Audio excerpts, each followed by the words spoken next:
하나님의 말씀 같이 보겠습니다. 함께 나눌 말씀은 요한복음 5장 1절에서 18절 말씀입니다. 요한복음 5장 1절에서 18절 말씀입니다.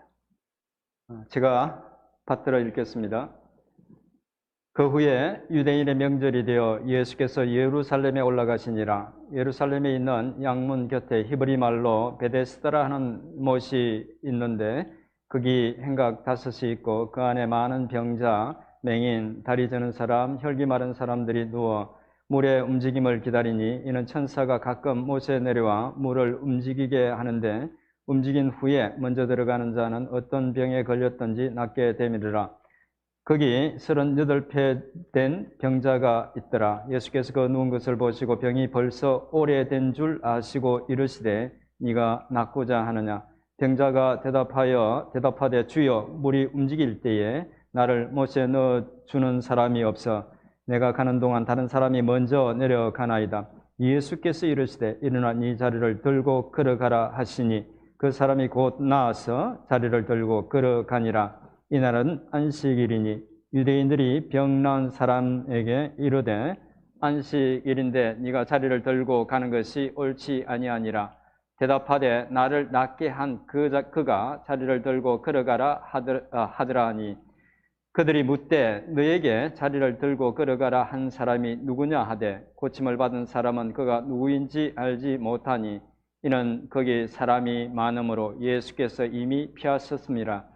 그 후에 예수께서 성전에서 그 사람을 만나 이르시되 보라 네가 나았으니 더 심한 것이 생기지 않게 다시는 죄를 범하지 말라 하시니 그 사람이 유대인들에게 가서 자기를 고친 이는 예수라 하니라.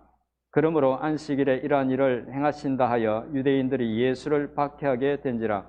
예수께서 그들에게 이르시되 내 아버지께서 이제까지 일하시니 나도 일한다 하시매 같이 읽겠습니다. 유대인들이 이로 말미암아 더욱 예수를 죽이고자 하니 이는 안식일을 범할 뿐만 아니라 하나님을 자기 친아버지라 하여 자기를 하나님과 동등으로 삼으심이리라. 아멘. 아멘. 말씀을 위해서 제가 잠깐 기도하겠습니다. 은혜로우신 아버지 하나님 감사합니다. 하나님 아버지 저희들도 이 복되고 귀한 주일 주일 전에 와서 예배를 드리고 또 저희들 말씀 앞에 서게 됩니다. 말씀의 지혜로 저희를 교훈해 주옵소서. 말씀을 들으면서 또 전하면서 피차의 은혜 누리는 귀한 시간 되게 하옵소서. 성령님 함께해 주옵소서. 예수님의 이름으로 기도드립니다. 아멘.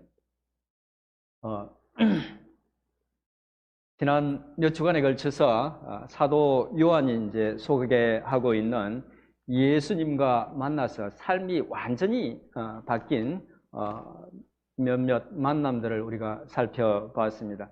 밤중에 주님을 찾아와서 거듭남에 대한 말씀을 듣고 예수님의 제자가 된 니고데모, 또 자신의 삶을 꿰뚫어 보시는 주님을 만나서 마르지 않는 인생의 생수를 발견하고 주님을 믿게 된 사마리아 여인, 또 죽어가는 아들을 살리기 위해서 예수님을 찾아갔다가 아들의 치료뿐만 아니라 온 가족이 주님을 믿어서 구원을 얻게 된 왕의 신화의 이야기를 살펴봤는데 오늘은 주님이 직접 찾아가서 38년이나 된 병을 치료해 주시고 삶의 환난을 피할 수 있는 방법을 가르쳐 주셨는데도 제대로 주님을 붙들지 않은 안타까운 한 사람에 대한 이야기를 살펴보면서 주시는 교훈을 생각해 보도록 하겠습니다. 예수님께서 유대로부터 갈릴리로 이렇게 사역을 옮기신 후에, 그러니까 북쪽으로 사역지를 옮기신 후에 가나에서 이제 계속 가나에 가셔서 왕의 신하에 죽었던 아들을 살려주시고 그곳에서 계속 이제 사역을 하시다가 유대인의 명절이 되어서 다시 예루살렘으로 올라가셨습니다.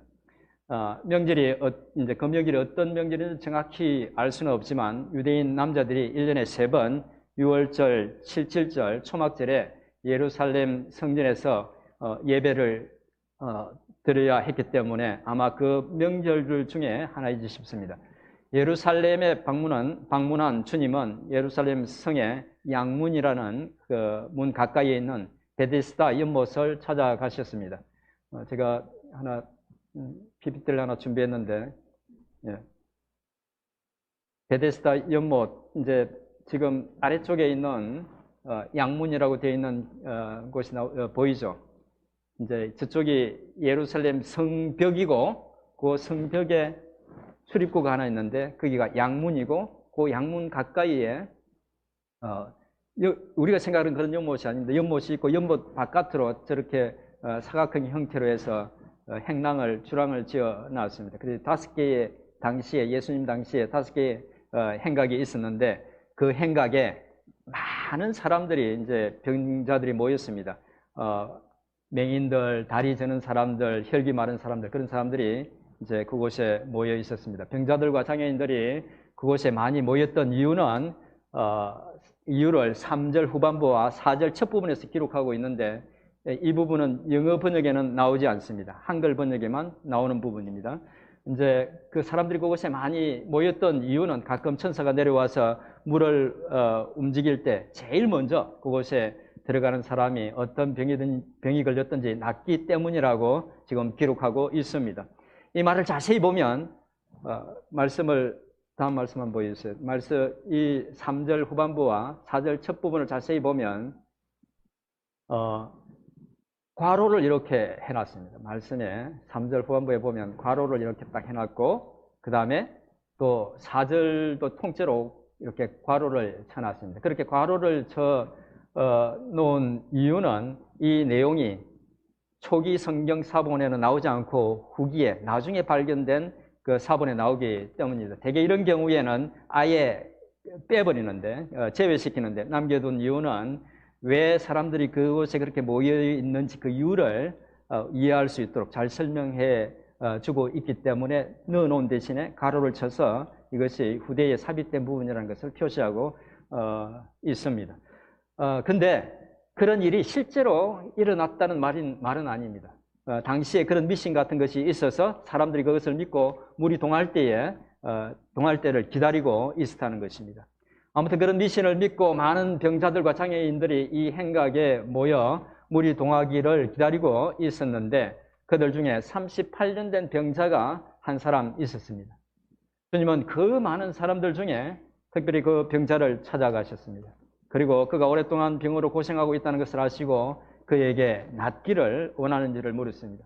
병이 든 그 사람에게 병이 든 사람이 낫기를 원한다는 건 너무나 당연한 것인데, 그 당연한 질문을 주님께서 하셨습니다. 그렇게 하셨던 이유는 아마도 인격적인 주님께서 본인의 허락하에 그의 삶의 문제에 관여하고자 했기 때문이었던 것 같습니다. 주님의 그 질문에 38년 된 병자는 엉뚱하게도 연못에 물이 동할 때 자기를 넣어주는 사람이 없어서 자기가 힘든 몸으로 물에 가는 동안에 다른 사람이 먼저 간다고 대답합니다.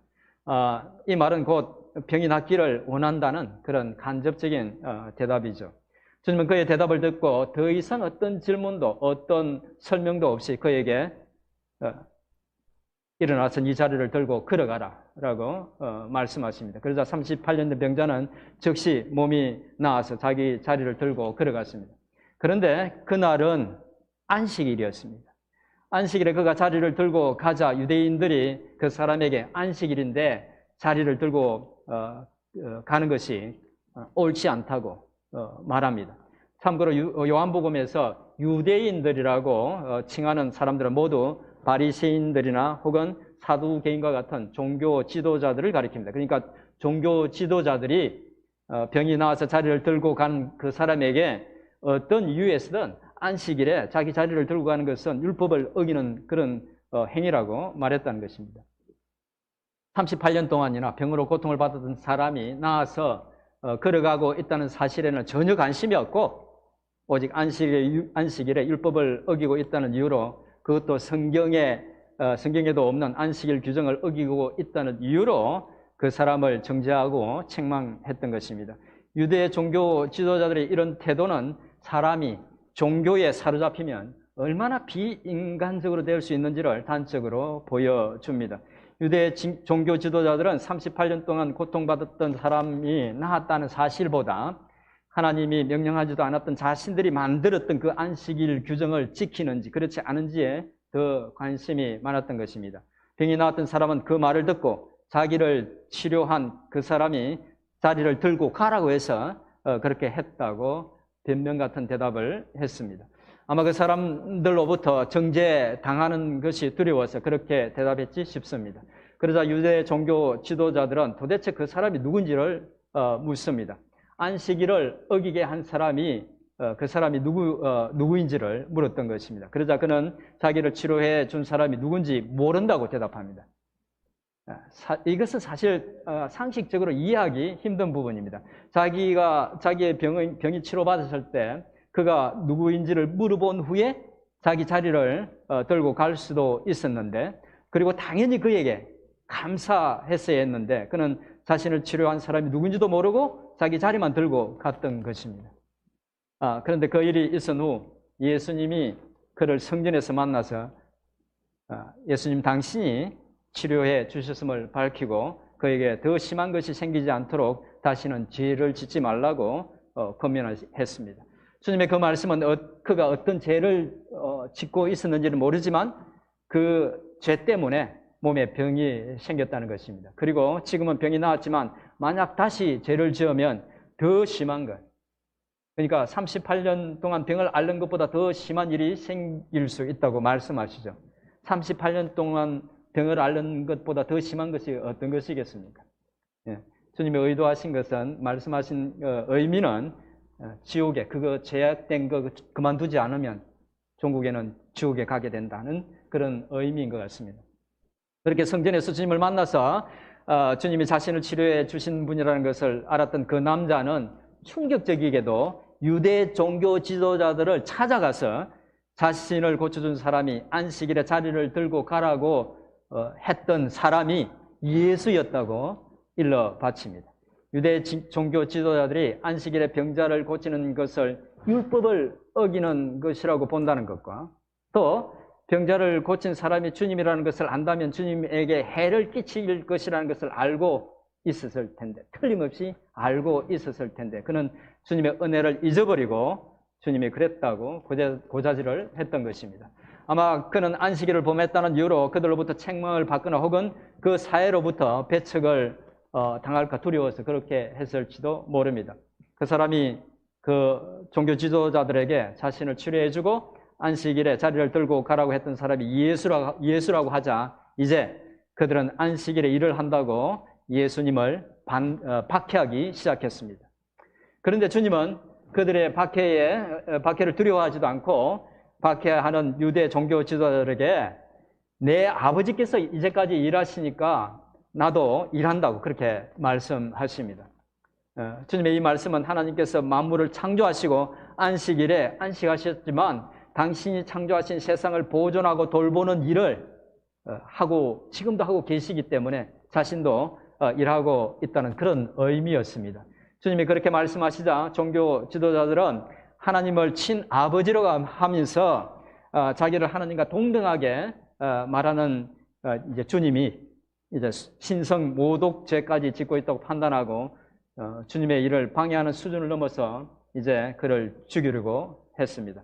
그들은 주님이 행하신 여러 표적에도 불구하고 또 38년이나 된 병자가 나았다는 사실에도 불구하고, 그리고 그것들이 성경에 예언된 일이 전혀 예언된 그런 일이라는 것을 성경을 통해서 이미 알고 있음에도 불구하고 그런 것들은 전혀 관심을 기울이지 않았습니다. 오직 성경적인 근거도 없는 자신들이 만든 율법을 지키느냐, 그렇지 않느냐에만 관심이 있었습니다. 그들이 그랬던 이유는 철저하게 율법을 지키는 것이 그들에게 사람들 위에 군림할 수 있는 그런 종교 권력과 부와 명예를 가져다 주었기 때문입니다. 진정으로 여호와 하나님을 사랑했기 때문이 아니었던 것입니다. 사랑했다 하더라도 그 사랑이 잘못된 것이었기 때문이었습니다. 결국 주님은 38년 동안이나 병을 앓고 있던 베데스다 연못가에 병자를 찾아가서 치료해 주시고 더 이상 죄를 짓지 말라고, 바르게 살라고 권면했지만 그는 주님이 그런 능력을 행하시는 메시아라는 사실을 발견하지 못했고, 그래서 그를 믿지도 않았습니다. 오히려 그 일로 주님은 유대 종교 지도자들로부터 더 큰 적대감을 받게 되었던 것입니다.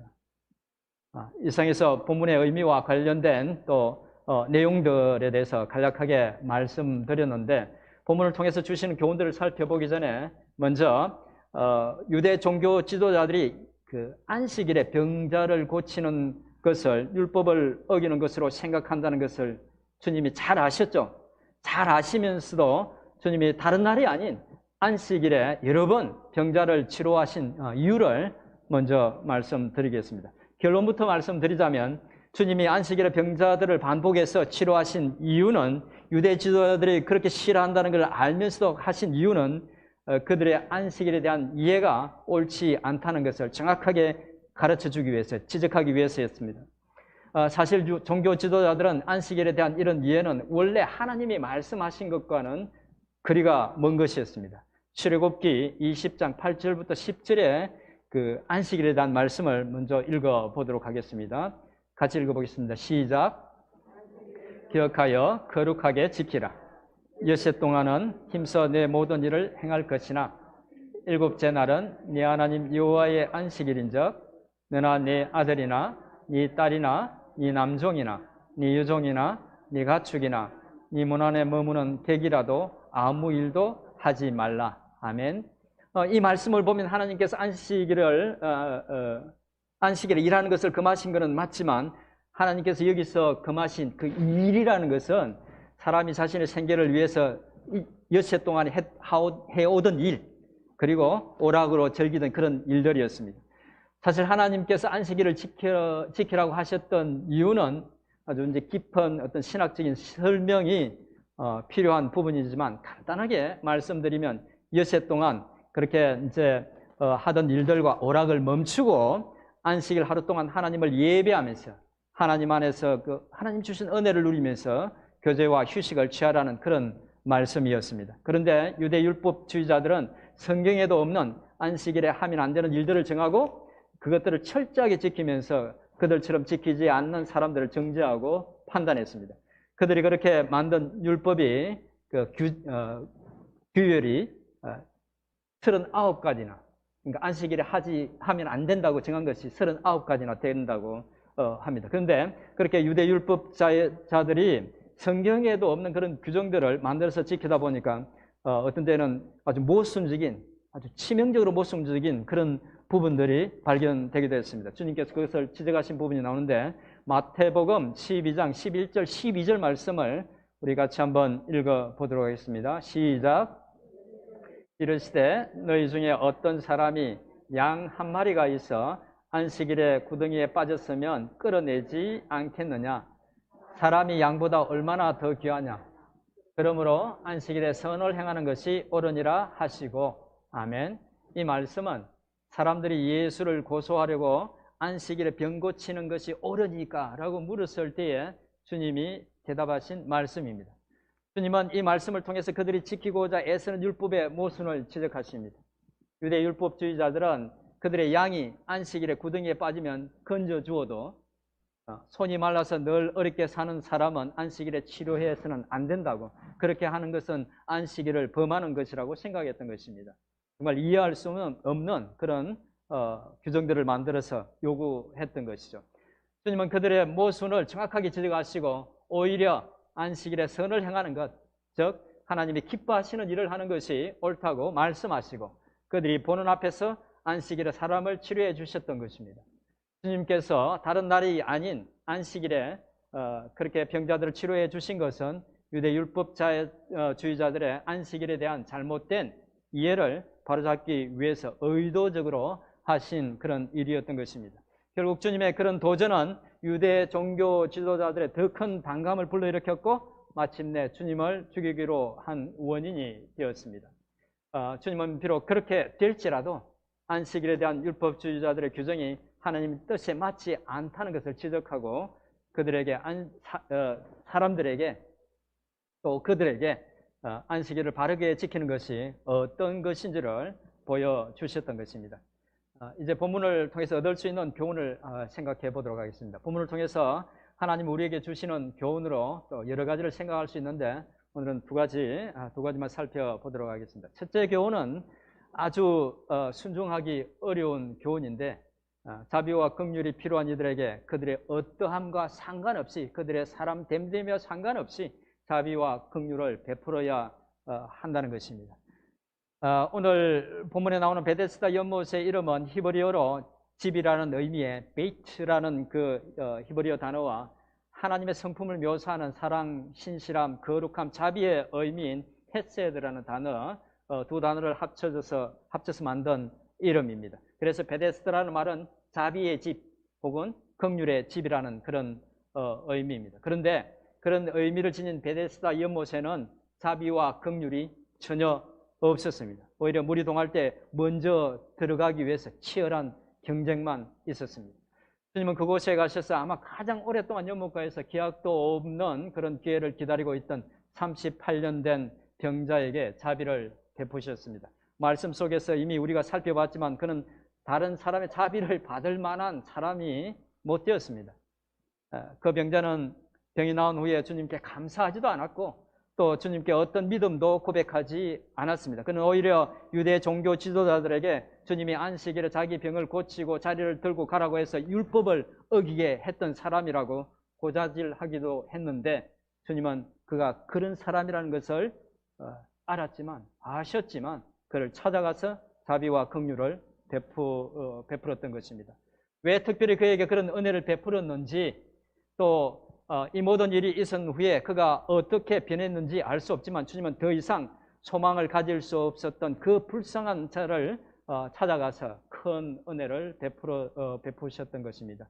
이 사실 우리에게 주는 중요한 교훈은 주님처럼 우리도 어떤 사람이든 가리지 말고 자비와 긍휼이 필요하다면 베풀어야 한다는 것입니다. 감사할 줄 몰라도 믿음을 갖지 않을 것 같아도 또 심지어 이교도로 할지라도 또 전도했는데 잘해줬는데 우리 교회에 나오지 않을 것 같아도 필요한 이들에게 자비와 긍휼을 베풀어야 한다는 것입니다. 따르기가 쉽지 않은 교훈이지만 그렇게 하는 것이 그 세상을 향한 빛과 소금이 되는 것이고 그리스도의 향기가 되어 살아가는 것입니다. 하나님의 백성으로서 주님과 같은 사랑과 긍휼을 갖고 살아가는 우리 모두가 될 수 있기를 축원드립니다.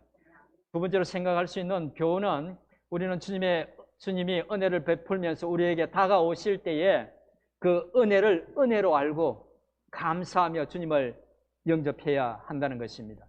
38년 된 병자는 주님으로부터 병 치료를 받고 이후에 주님을 다시 만났을 때에 감사할 수 있었습니다. 감사하며 주님께 자신에게 행한 그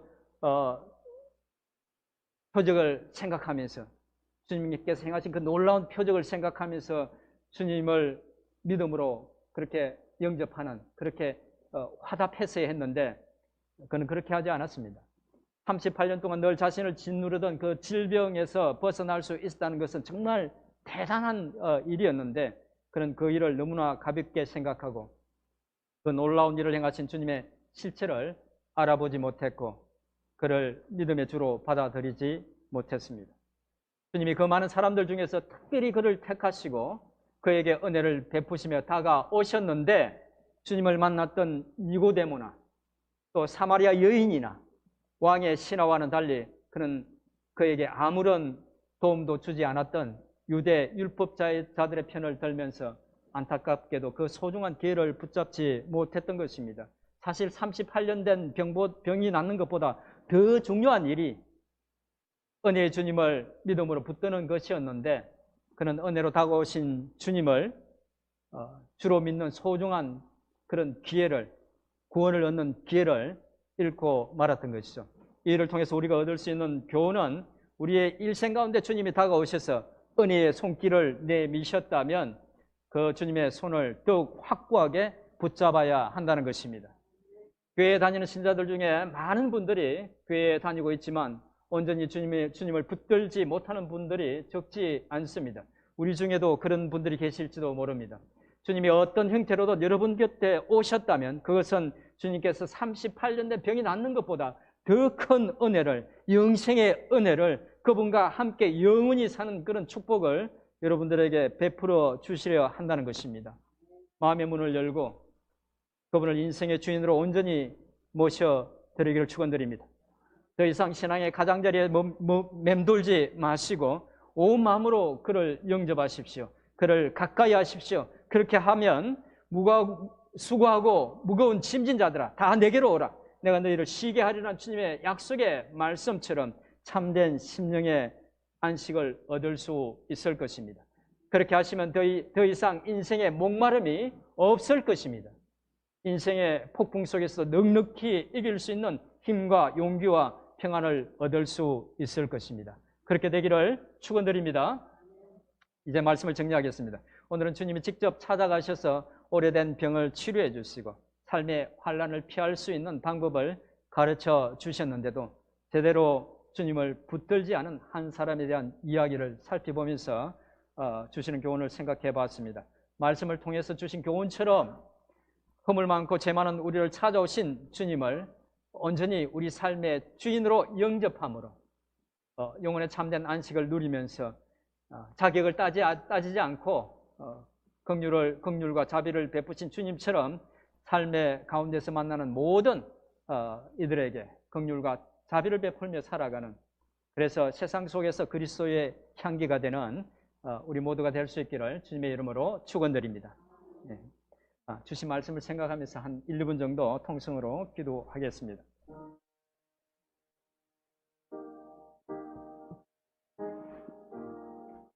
하나님 아버지 감사합니다.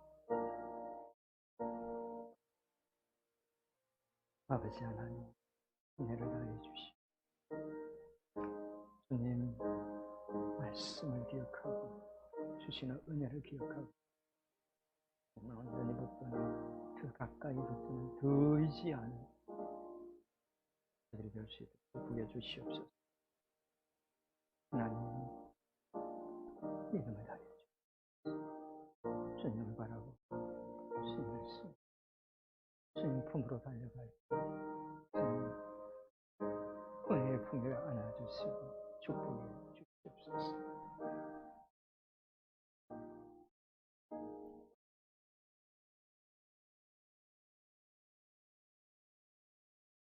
살아계신 하나님 아버지, 오늘도 말씀으로 부족한 저희들 교훈해 주셔서 감사합니다. 저희 영의 눈을 열어서 저에게 다가오신 주님이 얼마나 크고 위대하신 분인지를, 얼마나 사랑과 긍휼이 많으신 분인지를 알게 하시고 진정으로 주님을 저희의 삶의 주인으로 모시고 살아가는 저희가 될 수 있도록 은혜를 베풀어 주옵소서.